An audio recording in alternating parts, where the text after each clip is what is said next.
السلام علیکم ورحمۃ اللہ وبرکاتہ۔ میرے ناظرین اور سامعین، آج میں آپ لوگوں کی خدمت میں غصہ ور، سخت مزاج اور دل کی سختی کو دور کرنے کا ایک مجرب عمل لے کر حاضر ہوا۔ مثال کے طور پر کسی کا شوہر یا کسی کا لڑکا یا کسی کا بھائی یا گھر کا کوئی بھی افراد سخت مزاج غصہ ور ہوتے ہیں۔ ان کا ازالہ کیسے کیا جائے، اللہ کی نصرت اور مدد کیسے آئے، اس کے لیے بہترین عمل لے کر حاضر ہوا ہوں میرے ناظرین۔ اور یہ عمل بزرگان دین، اکابر علماء، صوفیاء کرام کا عمل رہا ہے اور ان کا بتایا ہوا، آزمایا ہوا عمل ہے میرے ناظرین اور سامعین۔ وہ عمل ہے کیا اور ہمیں کیا کرنا ہے؟ تو اس عمل کے سلسلے میں میں بتانا چاہتا ہوں کہ آپ سب سے پہلے باوضو ہو کر کسی ایک جگہ بیٹھ جائیں، پاک صاف باوضو ہو کر یہ عمل کرنا ہے۔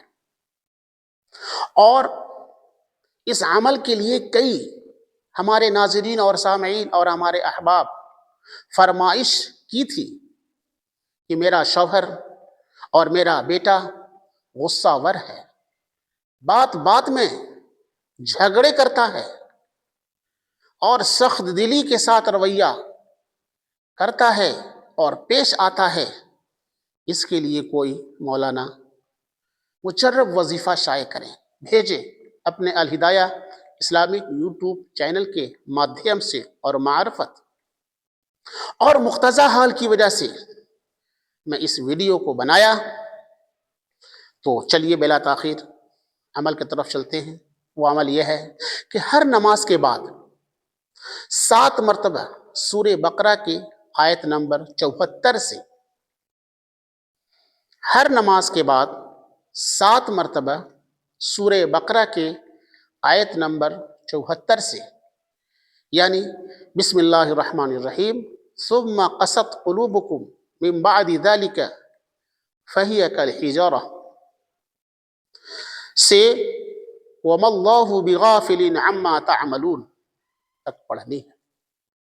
پھر سے سنیے، ہر نماز کے بعد 7 مرتبہ سورہ بقرہ کی آیت نمبر 74 سے،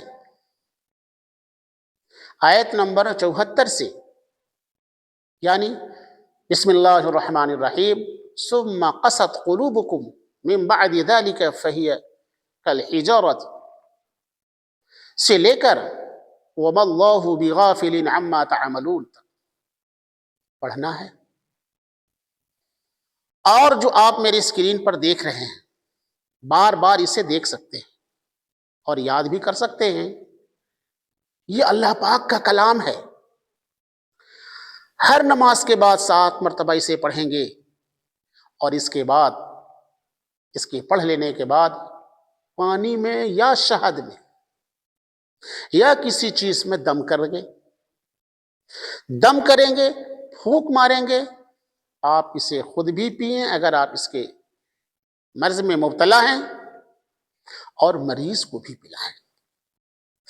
یہ عمل صرف 7 دنوں تک ہی کریں، انشاءاللہ اس سے پہلے آپ کو بہت فائدہ ہوگا، اور اس کا فائدہ نظر آئے گا، ظاہر ہوگا۔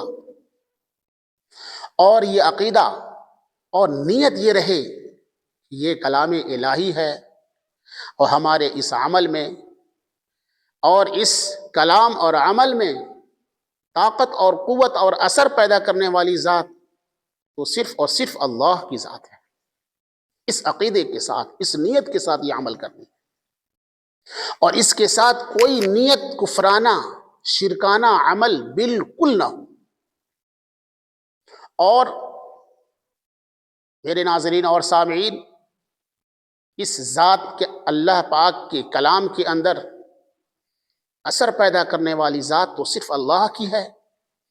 ان سے نیک نیتی کے ساتھ دعا کریں اور اپنے گھروں کے اندر، اپنے دکان کے اندر، اپنے بچوں کے اندر، اپنے معاشرے کے اندر دینداری پیدا کریں، نماز کی پابندی خود کریں، اپنے متعلقین، رشتہ دار، احباب، بچوں میں دینداری پیدا کریں، نماز میں کھڑا کریں، پاک صاف رکھیں، موبائل کا غلط استعمال نہ کریں، فجر کی جماعت سے نماز پڑھیں اگر مناسب ہو تو، لیکن فجر کی نماز تو بہرحال پڑھے ہی، نماز کسی حال میں معاف نہیں ہے۔ دینداری لائیں اپنے گھر کے اندر، دکان کے اندر، مکان کے اندر، خلیجان کے اندر، اپنے اندر، بال بچوں کے اندر، انشاءاللہ کامیابی قدم چومے گی، دل کے سختی کے اندر جو ہے نرمی پیدا ہوگی، اللہ کی مدد اور نصرت کلی طور پر کھل کر سامنے دیکھنے کو ملے گی۔ میرے ناظرین اور سامعین، یہ عمل ہے اور اس عمل کو آپ کر کے دیکھیں، اپنی عملی زندگی کو بھی سدھاریں، اللہ پاک کی مدد کھل کر شامل حال ہوگی۔ میرے ناظرین اور سامعین، بہت ہی کم وقت میں ہم نے من جملہ تمام باتیں رکھنے کی کوشش کی ہے، اور حتی الامکان یہ باتیں کھل کر سامنے بھی آ گئی۔ یہ عمل کریں، انشاءاللہ فائدہ ظاہر ہوگا۔ اور چلتے چلتے میں بتا دوں کہ الہدایہ اسلامک یوٹیوب چینل یہ آپ کا چینل ہے، اور بارہا پرتی دن یہ دینداری پیدا کرنے کے لیے، معاشرہ اور سماج کو بنانے کے لیے قرآن و حدیث کی روشنی میں مسئلے مسائل پیش کرتا آ رہا ہے، اور یہ محض آپ کی نیک نیتی کا نتیجہ ہے۔ چاہوں گا کہ اگر آپ اس چینل کے نئے ساتھی ہیں، ابھی تک آپ نے سبسکرائب نہیں کیا تو سبسکرائب کریں اور اپنے احباب کے پاس بھیجیں، تاکہ اس بندے ناچیز کے ساتھ آپ بھی برابر کے ثواب کے مستحق ہوں۔ اب مجھے دیجیے اجازت۔ السلام علیکم ورحمۃ اللہ وبرکاتہ۔